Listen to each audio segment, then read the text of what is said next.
kalau kita mau jujur, kalau kita mau benar ingin maju, maka hal yang paling utama saya kira jujur. Bagi saya pribadi, saya lihat ke situ. Kalau kita tidak mau jujur dalam beragama, maka agama itu sendiri tidak bisa dijadikan fondasi kebenaran. Dalam hal ini Ahlus Sunnah atau ajaran-ajaran syariat Islam. Nah, ini bedanya dengan sistem sekuler. Kalaupun ada kekurangan, misalkan ada krisis-krisis dalam beberapa dekade, kan ada baik itu di negara barat, tapi krisis itu bisa diperbaiki dan malah lebih cepat dalam waktu yang sangat singkat.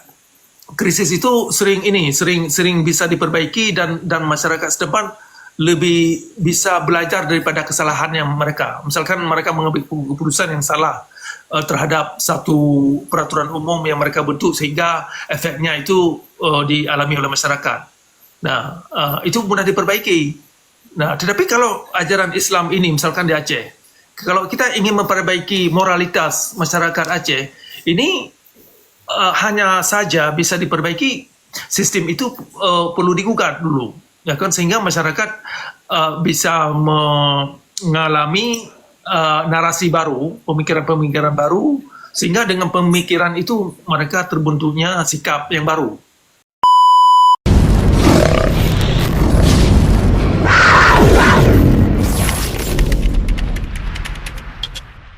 Saya punya dua pertanyaan kepada Bang Nabirong. Yang pertama, negara mana yang berdasarkan agama? Terserah agama apapun, apakah agama apapun berdasarkan agama. Yang kedua, ketika peraturan lalu lintas, misalkan di sebuah negara, baik itu di Jepang ataupun di Hong Kong, harus memakai helm, apakah itu berdasarkan agama atau memang berdasarkan kebutuhan? Nah, itu dua aja Pak Nabirong. Tidak seperti itu Pak kita memandangnya Pak. Contohnya begini. Kalau Bapak mengatakan apakah sebentar. Contoh negara agama. Saya akan jelaskan. Ketika Bapak mengatakan apakah menggunakan helm ini termasuk dalam aturan agama atau tidak. Nanti kita akan kembali apakah di dalam agama kita sebelumnya sudah ada helm atau tidak hingga itu sudah diatur. Kan tidak juga. Apakah kalau kita mengikuti nilai-nilai pengaturan yang dalam agama itu, apakah itu bisa digunakan untuk saat ini? Kan tidak mungkin. Seperti penggunaan helm itu tidak pernah dianjurkan dari zaman Nabi. Contohnya, masa kita mau naik onta pakai helm? Kan nggak mungkin juga, ya kan? Belum ada helm Pak di zaman onta, jadi itu tidak diatur. Nah, perkembangan teknologi, perkembangan peradaban ini sejalan dengan sekularisme. Artinya kebutuhan alam, kebutuhan publik, kebutuhan dunia itu diikuti oleh hukum-hukum atau pengaturan-pengaturan dalam negara sekularisme. Nah, demikian juga secara ekonomi. Kalau kita berpatokan selalu di dalam keagamaan, tidak akan ada hidup bank. Perbankan itu tidak akan hidup, gitu. Nah, tidak akan bisa maju perbankan, tidak akan bisa maju perkreditan dan lain-lain. Bahkan orang-orang pun nanti tidak akan bisa lagi Pak untuk meminjam untuk bisa punya motor, nggak bisa lagi orang untuk meminjam untuk bisa membeli rumah. Artinya itu akan membuat satu kemiskinan tetap, karena kalau untuk mengumpulkan itu sangat mustahil bagi mereka. Secara umum saya bicaranya, gitu Pak, kira-kira. Silakan Pak. Nah, ini ada tamu yang baru masuk, Pak Mas. Silakan Pak Mas, kalau Anda monitor. Selamat malam. Ya, selamat malam ya Pak Hos ya. Baca luar biasa ini. Selamat Shalom Bang Nabirong ya. Selamat malam semua teman-teman yang menyimak di bawah. Jadi begini, kalau boleh saya langsung ikut diskusi, saya tertarik nih dengan saya Kristen Pak, ya. Tapi saya tertarik nih dengan tema yang diambil sekularisme dengan Ahlus Sunnah, ya. Jadi di sini yang saya lihat adalah gini, dasar manusia menjalani kehidupan, ya, tentunya harus memiliki iman, ya. Tapi logika juga perlu nggak? Ya perlu dong, gitu. Tapi ketika menjalankan kehidupan dalam dua komponen ini, mana yang harus diutamakan? Kalau saya secara pribadi, ya, itu harus seimbang. Berjalan seimbang. Bersinergi dia. Artinya begini, nanti hasilnya kita bisa melihat, mohon maaf, ya, kalau kita kembali ke tentang hukum, Sekulerisme dengan Ahlussunnah ya, bicara tentang syariat dan hukum yang berlaku juga pada dunia sekulerisme. Tentunya hukum-hukum yang terdapat pada aturan sekulerisme itu tidak bertentangan dengan hukum naluri manusia. Tetapi mohon maaf, kalau saya boleh perhatikan beberapa yang saya dapati di dalam pengertian Islam, hukum syariat Islam itu ya, contoh, misalnya mencuri, harus dipisahkan tangannya.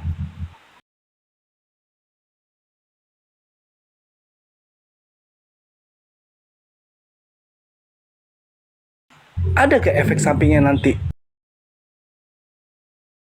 Itu akan membebani negara atau membuat negara itu lebih baik.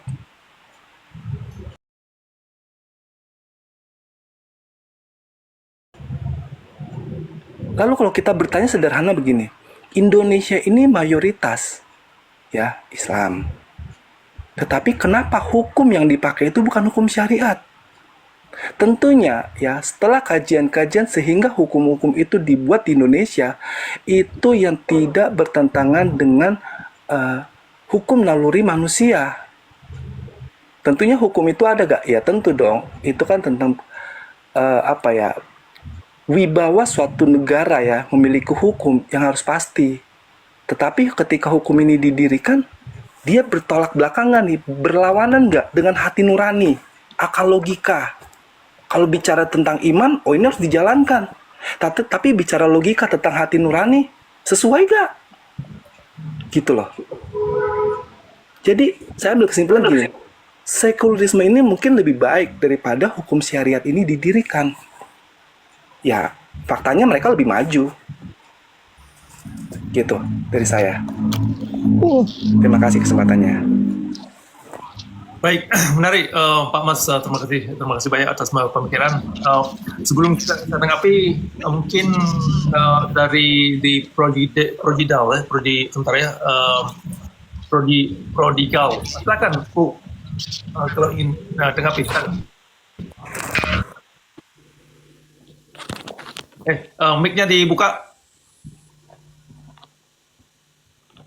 Oh, oke, udah turun. Oke. Oke, nggak apa. Mungkin nanti bisa kembali. Dari Mas Sabah ya, memang dalam sistem sekularisme itu kita bisa mengetes nilai kemanusiaan dan moralitas pada diri kita.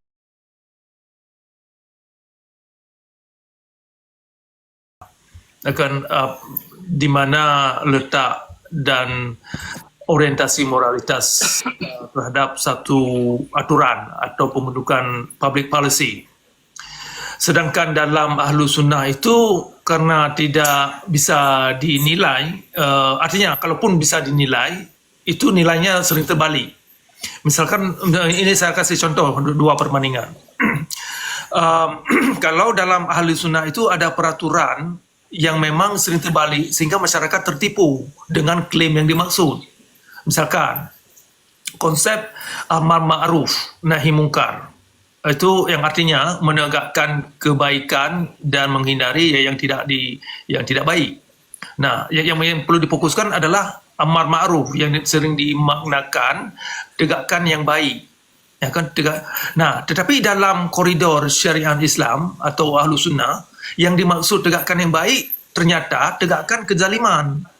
Nah, ini bermasalah. Jadi peraturan umum yang dibentuk dalam Ahlussunnah itu tidak hanya membawa efek daripada peraturan yang dimaksud, dan juga karena sangat terkait dengan definisi itu sendiri yang terbalik, sehingga masyarakat ketipu, sehingga masyarakat tidak bisa membenah diri mereka kepada kebaikan yang mereka maksud. Sehingga konsep rahmatan lil alamin atas nama agama yang sering diimpikan masyarakat tidak bisa diwujudkan karena dari definisi yang dimaksud terbalik. Nah, ini persoalannya. Kemudian yang lebih jauh lagi, ketika itu dijadikan peraturan umum, yang efeknya kepada masyarakat yang punya agama lain atau keyakinan agama lain atau yang tidak beragama, kan efeknya kepada masyarakat itu sendiri karena mereka bagian daripada masyarakat setempat. Nah, misalkan di Aceh, itu kan dalam masyarakat Aceh ada masyarakat Kristen di situ, ada masyarakat lain. Ketika peraturan yang bersandar kepada satu agama, dalam hal ini syariat Islam, diberundukan kepada agama lain, itu efek daripada produktivitas dan kreativitas pada umat lain juga terbawa. Ini yang membuat agama Islam ini atau Ahlussunnah, sistem Ahlussunnah ini tidak universal karena tidak bisa dikritik. Ya kan, misalkan kejadian kemarin bulan puasa, perlakuan peraturan umum terhadap umat Kristen yang harus tutup warung sehingga mereka ini disita sebagian alat masak, ya kan? Itu kan mereka bukan agama Islam, kok ada urusannya dengan syariat Islam, kok mereka diberlakukan harus tutup warung dan alat masak mereka itu disita. Nah, karena itu dijadikan peraturan umum, maka mereka membebankan konsekuensi daripada syariat itu sendiri. Nah, sehingga Islam yang mereka klaim, yang umat Islam klaim, Islam yang rahmatan lil alamin, ternyata tidak bisa diwujudkan. Nah, itu persoalannya nilai moralitas daripada Ahlussunnah itu tidak bisa dinilai secara objektif, kecuali kalau kita balik definisinya. Nah, kalau kita balik definisinya, ini terungkap kebohongan di dalam Ahlussunnah itu sendiri. Ternyata yang dikandung Ahlussunnah bukanlah kebenaran seperti yang diklaim. Nah, makanya kalau memang Ahlussunnah diklaim dari Tuhan, maka semua manusia, siapa saja, perlu menggugat dan mengkritik kalau peraturan yang dibentuk itu tidak membawa manfaat kepada masyarakat umum atau masyarakat umat Islam itu sendiri, tidak membawa manfaat. Maka dalam hal ini, kalau Ahlussunnah mengklaim bahwa tanya kalau siapa saja yang mengkritik, ini sudah menistakan agama. Oh, ini kamu dikenakan peraturan KUHP berapa itu? 156 kalau nggak salah, bab tentang penistaan agama. Nah, hal-hal yang begini yang jadi persoalan. Kemudian kita bandingkan dengan sistem sekuler. Karena mereka walaupun ada hal-hal yang misalkan ekstrim dalam sistem sekuler, karena mereka curious, ya kan, ingin mengetes satu kebijakan. Nah, konsekuensinya juga ini ada membawa yang tidak baik kepada masyarakat. Tetapi karena mereka terbuka terhadap fakta, kalau terbukti tersalah, ada kekeliruan terhadap peraturan yang dibentuk, mereka tidak segan-segan untuk merombak. Sehingga peraturan yang dibentuk itu kalau memang membawa pengaruh tidak baik kepada masyarakat secara kolektif, mereka buat peraturan baru atau mengkoreksi peraturan yang ada itu sehingga hasil yang diimpikan masyarakat secara umum, secara kolektif itu persis atau mencapai target seperti yang diharapkan. Nah, ini perbandingannya. Kemudian satu lagi, saya ingin mengkaitkan sedikit, walaupun agak ke samping daripada topik yang saya angkat, tapi ada kaitannya. Persoalan misalkan di Indonesia ya, pasal 29 kalau nggak salah tentang kebebasan menjamin negara menjamin kebebasan beragama. Menjamin kebebasan beragama terhadap perbandingan KUHP penistaan agama. Nah, jadi dua peraturan ini, pasal 29, negara menjamin warga negara untuk bebas beragama atau menjamin kebebasan beragama bagi setiap warga. Nah, ternyata ketika dalam kenyataan tidak demikian, karena ada peraturan KUHP yang membuat masyarakat sendiri, misalkan masyarakat Islam mengkritik Islam. Nah, itu mereka tidak bisa menggunakan KUHP undang-undang pasal 29 itu untuk bisa melindungi mereka, karena mereka dikenakan peraturan KUHP penistaan agama, dan juga akibatnya ini mengarah kepada umat yang lain. Nah, jadi dalam sistem sekularisme, kalau Indonesia ini menganut benar-benar kepada demokrasi. Kan Indonesia ini sebuah negara yang maju, karena nilai demokrasi pun masih relatif muda, dan konsep sekularisme masih, saya kira masih terlalu dini ketimbang daripada doktrin agama, karena umumnya orang-orang Muslim.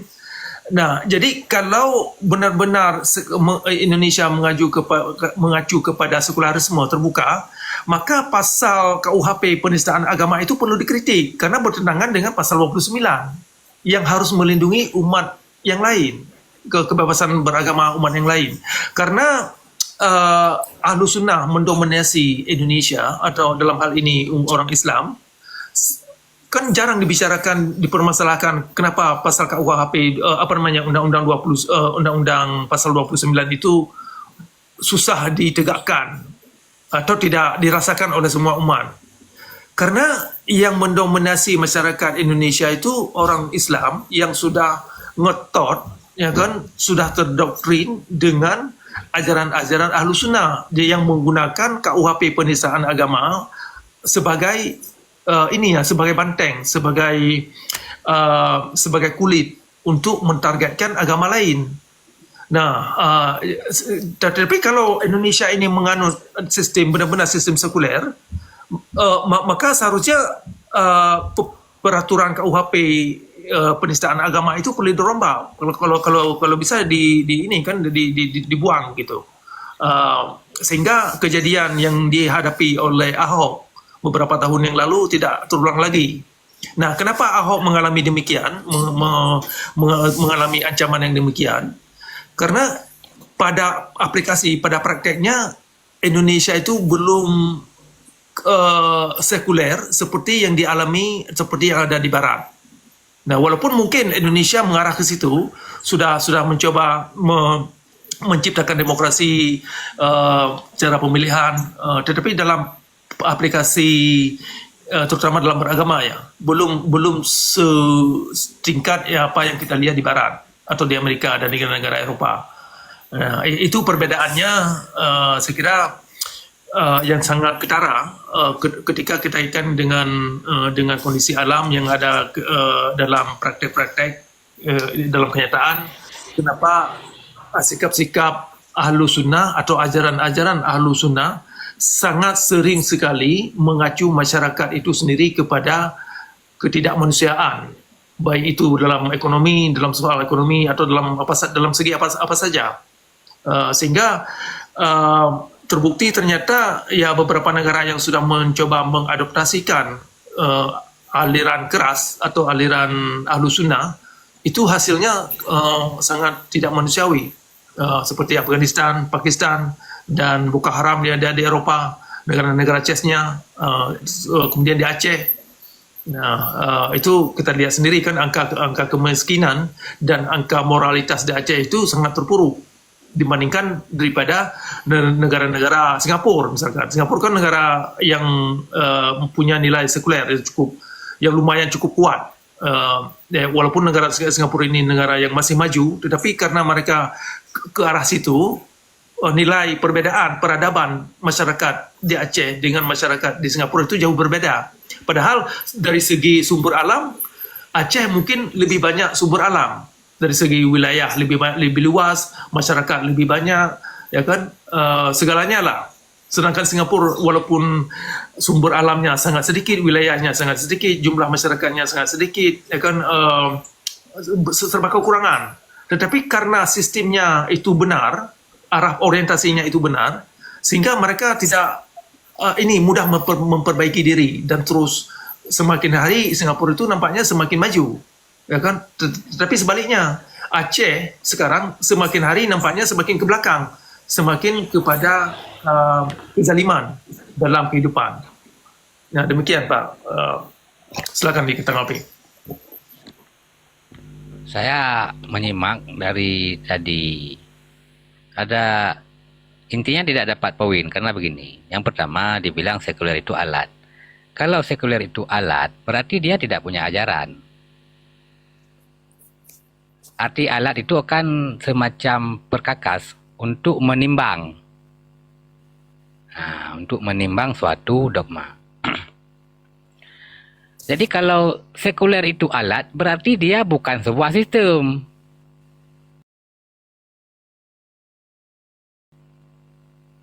Tidak ada. Kalau alat bukan sistem. Kalau sistem itu ya seperti komunis, demokrasi liberal yang seperti di Amerika, ya kan? Jadi kenapa saya tidak dapat titik temu? Karena kalau orang Inggris bilang panjang talau mau palit, mencunut-cunut. Nah, jadi kamu palit-palit dengan ada pulih. Dan di cocokologi, jadi begini saja. Saya tanggapi dua tadi yang sedikit ilmiah. Yang pertama pasal 29, yang kedua tentang KUHP. Itu tidak bertabrakan, saudaraku. Itu tidak bertabrakan. Anak turunan penistaan itu tidak bertabrakan. Agar supaya apa? Agar supaya kita tidak mengganggu anggaran rumah tangga misalkan Amerika. Urusan Amerika lah. Kan setiap negara tidak boleh dicampuri oleh negara lain. Konotasinya begitu. Jadi ketika orang Hindu mengkritik orang Kristen, itu tidak boleh sebenarnya. Makanya dibuatlah anak turunan, penistaan agama dilarang.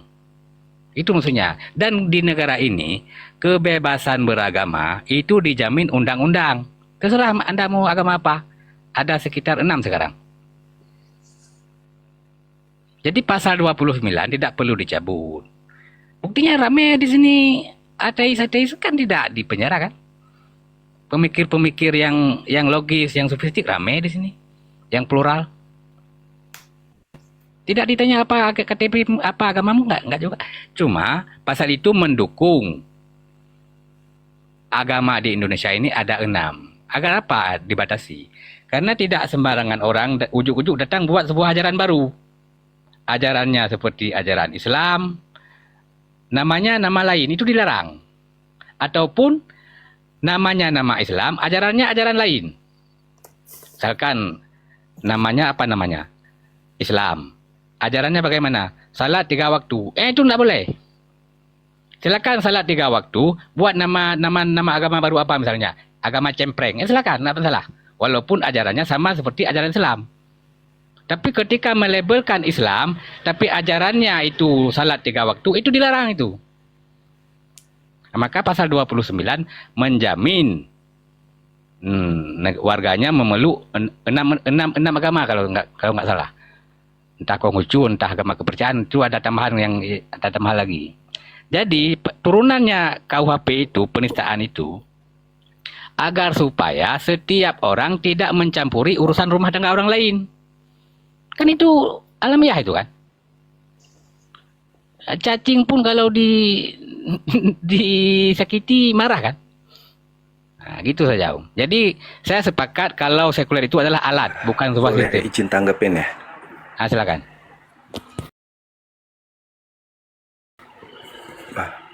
Saya boleh izin tanggepin ya. Ya, silakan. Oke, gini Pak.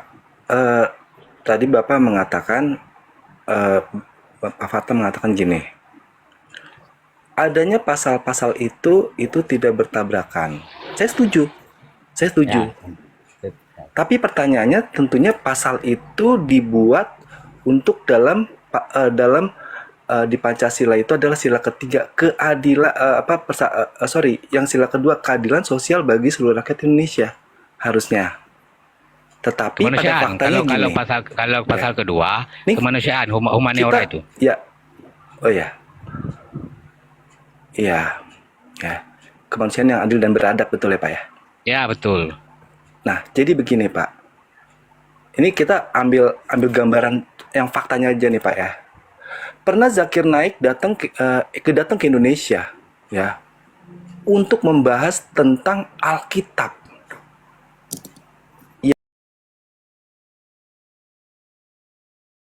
Yang dimana itu adalah sumber keimanan daripada umat Kristen. Lalu juga Bapak nanti bisa cek ya di beberapa sumber internet itu ya. Benarkah Bible itu dipalsukan? Pembahasnya itu pembicaranya Ustadz bla bla bla bla. Kapasitasnya apa? Kalau seandainya kami yang melakukan itu, langsung Pak, berjilid-jilid, Monas penuh. Monas penuh, Pak. Kita bicara fakta, Pak. Harusnya kalau bicara tentang hukum pasal-pasal yang tadi Pak Cakra sampaikan itu memang benar, itu tidak bertubrukan. Tetapi yang masalahnya di mana tentang keadilan? Apakah keadilan itu terbelenggu dengan mayoritas dan minoritas? Kemanusiaan bukan keadilan. Keadilan pasal Sehingga ketika mayoritas itu melakukan hal itu, yang tentunya tadi Anda sendiri dengan akal warasnya mengatakan nggak boleh mengganggu isi rumah tangga orang lain. Tetapi pada faktanya, kalau misalnya Islam, saudara-saudara Islam melakukan itu, berdakwah soal itu dikatakan dakwah. Tetapi kalau seandainya umat Kristen yang melakukan itu disebutnya penistaan, Pak. Pasal itu berlaku. Paham ya, Pak ya? Maksud saya. paham. Menarik, Pak. Gitu loh, Pak. Atas ya itu poin menarik yang Saya rasa cukup dari saya sekian dulu. Terima kasih. Begini. Beda, Pak. Poinnya berbeda. Oke. Jadi mengenai Sebentar, ini saya tanggapi dulu Pak Faman sebelum melebar dulu.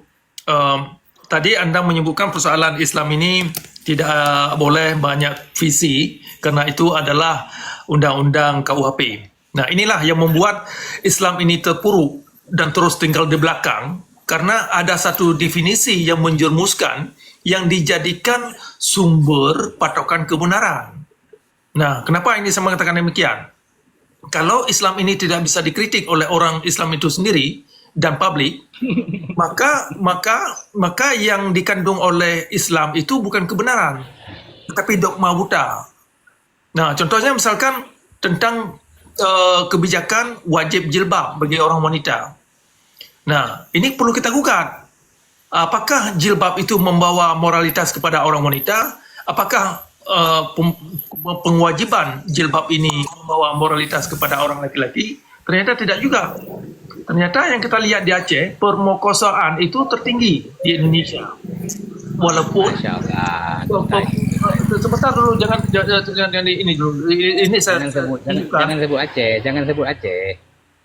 Sebentar ini Pak Faman. Saya menunjukkan satu contoh kenapa saya menggunakan Aceh, karena ini kenyataan yang bisa dikaji oleh semua kita. Aceh boleh disebut. Saya tidak melarang sebut Aceh, tapi ketika dikaitkan dengan pemerkosaan, ya itu kan dusta itu.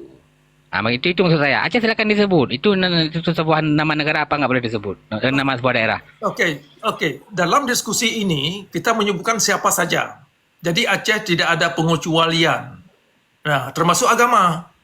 Nah, kalau memang agama Islam ini perlu dikritik, perlu digugat, ya kita gugat.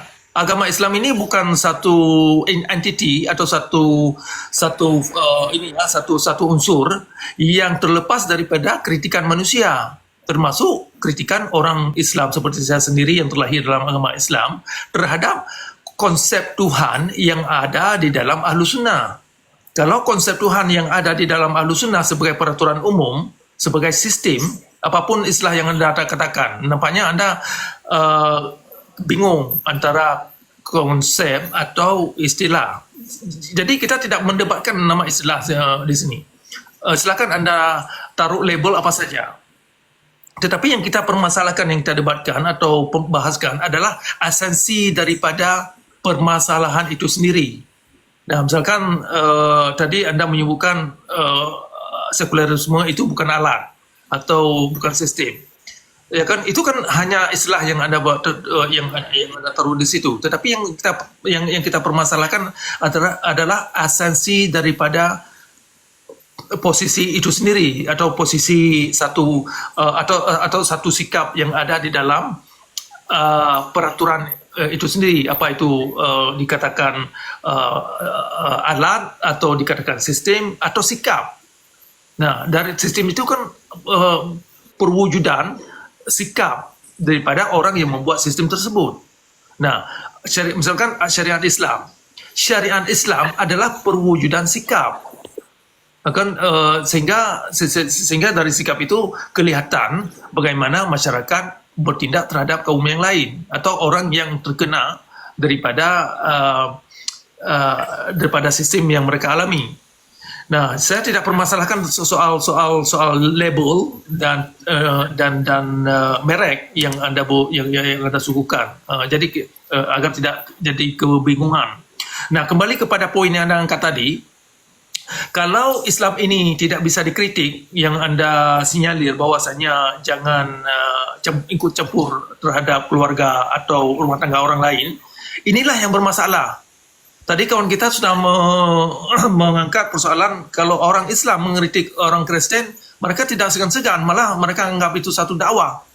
Tetapi ketika umat lain seperti yang dialami oleh Ahok, hanya dia mengekspresikan apa yang dia pahamkan, itu saja sudah membawa dia ke penjara. Inilah sikap yang bermasalah dalam sikap syariat Islam. Mereka ternyata tidak bisa mewujudkan atau peraturan-peraturan atau sikap yang mereka pamerkan kepada publik yang bisa menentukan sikap yang alami seperti yang mereka maksud. Nah, jadi kita bandingkan ini, perlu kita bandingkan antara sistem yang ada dalam Ahlus Sunnah dan sekularisme. Kenapa Ahlus Sunnah ini tidak layak sebagai untuk membuka cakrawala kita ini, tidak layak kepada petunjuk sehingga kita ini bisa kreatif, bisa bermanfaat buat kita sendiri dan orang lain. Karena di dalamnya itu bukan berdasarkan nilai-nilai keadilan, nilai-nilai kemanusiaan, ya kan, nilai-nilai kepada kebenaran yang bisa dievaluasi nilai itu dalam alam itu bagaimana. Bahkan klaim hipotesis yang diajukan oleh Ahlus Sunnah bisa difaktualkan dalam alam apa tidak. Nah, kalau tidak bisa dites dalam alam, berarti ada masalah di dalam doktrin itu sendiri yang tidak bisa dijadikan sebagai peraturan umum.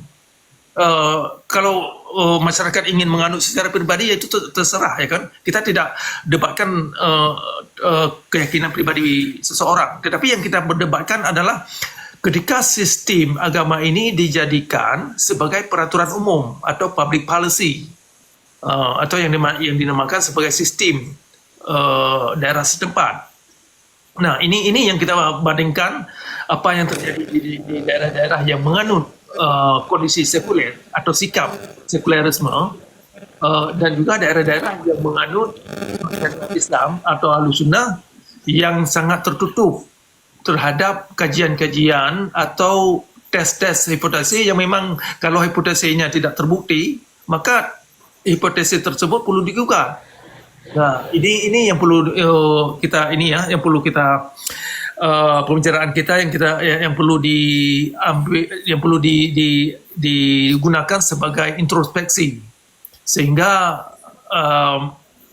kalau kita mau jujur, kalau kita mau benar ingin maju, maka hal yang paling utama saya kira jujur. Bagi saya pribadi, saya lihat ke situ. Kalau kita tidak mau jujur dalam beragama, maka agama itu sendiri tidak bisa dijadikan fondasi kebenaran. Dalam hal ini Ahlus Sunnah atau ajaran-ajaran syariat Islam.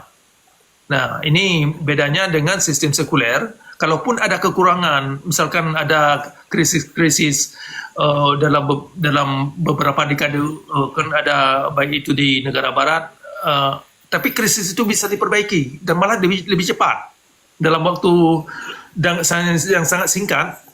Krisis itu sering bisa diperbaiki dan masyarakat setempat lebih bisa belajar daripada kesalahan yang mereka. Misalkan mereka mengambil keputusan yang salah terhadap satu peraturan umum yang mereka bentuk sehingga efeknya itu dialami oleh masyarakat.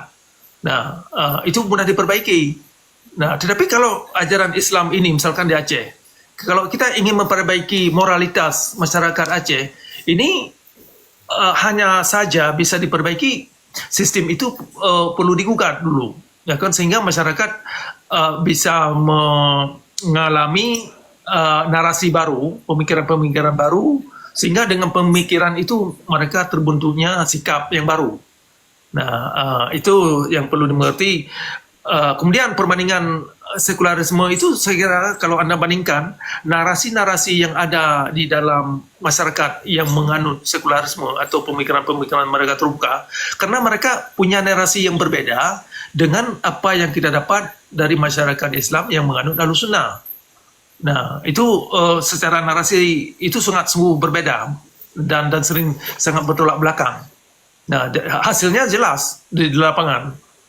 Sangat jelas efek daripada terhadap ekonomi, efek terhadap kualitas pendidikan, efek terhadap kualitas emotional intelligence, ya kan, terhadap emosi kita ini, efek terhadap moralitas dan aspek-aspek lain, baik itu secara negara, pendapatan negara. Kalau moralitas setempat kurang, maka pendapatan negara juga kurang. Kita lihat kan demikian, sangat-sangat terkait. Kalaupun misalkan negara-negara Arab mereka punya banyak sumber, ya kan, tapi akhirnya runtuh karena moralitas mereka runtuh. Saya kira demikian persoalan perbandingan dua aspek. Ini Bapak, ada beberapa anggota lain yang baru naik ini, Pak Nabirong, untuk kita kasih kesempatan. Ya, ada Ustadz Enjoy. Ya, silakan Pak Ustadz, silakan. Assalamualaikum Pak Enjoy. Waalaikumsalam, salam abangku Jakra, sehat selalu dan bahagia selalu Bang Nabirong dan semuanya. Semoga sehat dan selalu bahagia. Saya menikmati abangku, lanjutkan mungkin yang lain dulu abangku. Oh, baik. Oke, siap. Mungkin Bang Jagal, baby di atas sudah siap kah? Silakan Bang.